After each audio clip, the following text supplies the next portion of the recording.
দর্শক, Donald Trump দাবি করেছেন যে তিনি ইরানে একটি বিশাল সামরিক হামলা চালানোর নির্দেশ দেওয়া থেকে মাত্র 1 ঘন্টা দূরে ছিলেন, কিন্তু শেষ মুহূর্তে তিনি নাকি সেই সিদ্ধান্ত থেকে সরে এসেছেন। অন্যদিকে ইরানও চুপ করে বসে নেই।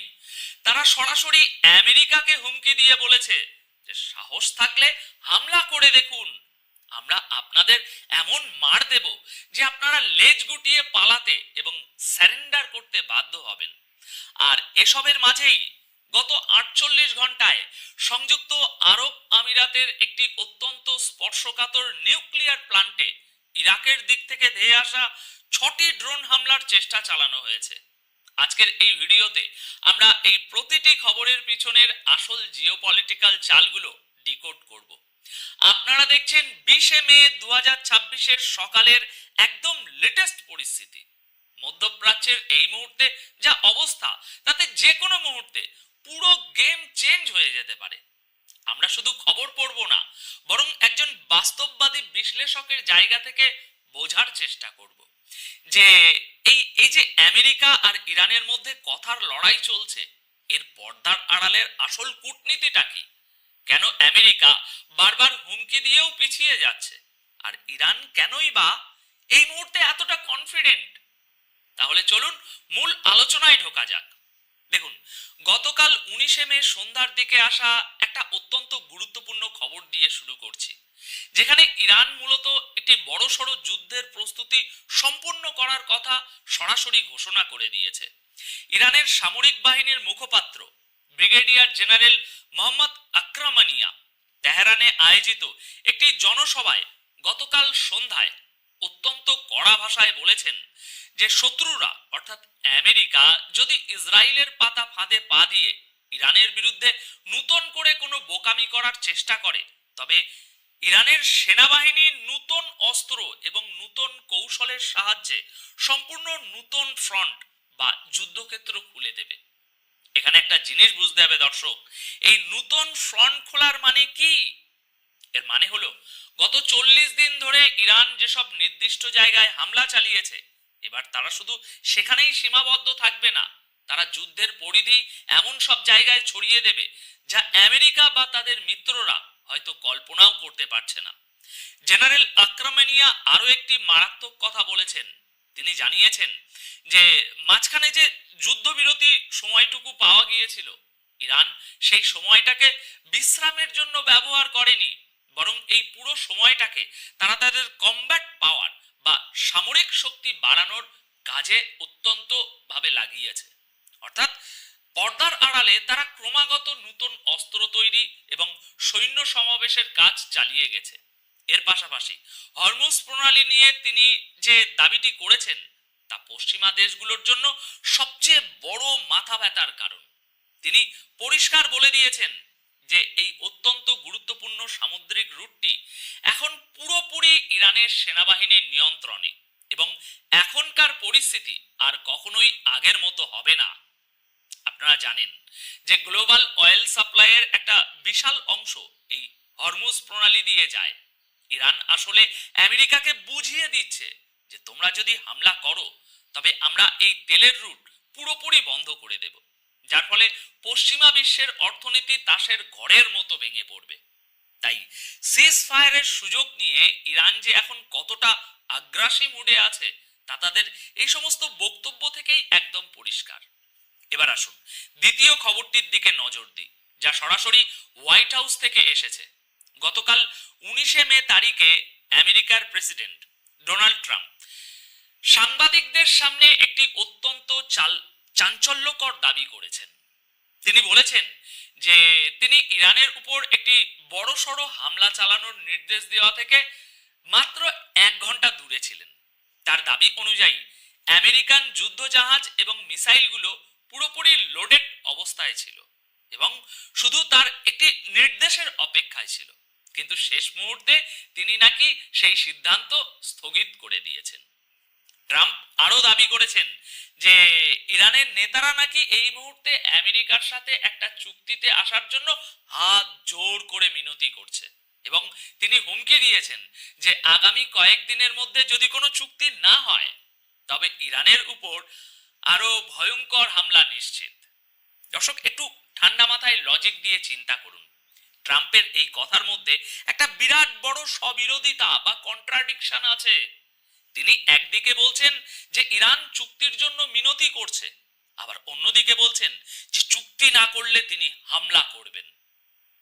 যে দেশ নিজে থেকে মিনতি করছে তাকে আবার নতুন করে হুমকি দেওয়ার কি দরকার?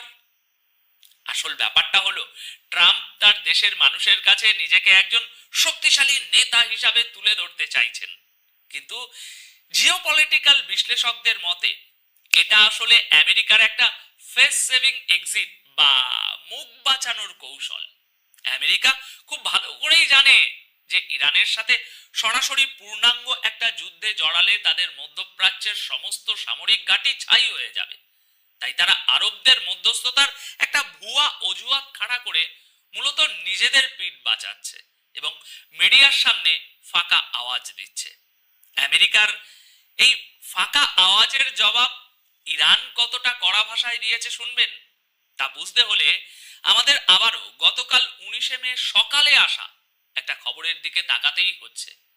ইরানের নতুন supreme leader Ayatollah Syed Mostafa কামিনের একজন সিনিয়র অ্যাডভাইজার এবং ভালো করে শুনবেন, আইআরজিসির প্রাক্তন চিফ কমান্ডার মোহসিন রেজাই সরাসরি আমেরিকাকে স্যারেন্ডার করার হুমকি দিয়েছেন। তিনি সোশ্যাল মিডিয়া এক্সে অত্যন্ত পরিষ্কার ভাষায় লিখেছেন যে আমেরিকার প্রেসিডেন্ট ডোনাল্ড ট্রাম্প প্রথমে নিজেই হামলার ডেডলাইন ঠিক করেন আর তারপর নিজেই সেটা ক্যান্সেল করে দেন। মোহসিন রেজাই আমেরিকার এই আচরণকে ভীতু বলে চরম উপহাস করেছেন।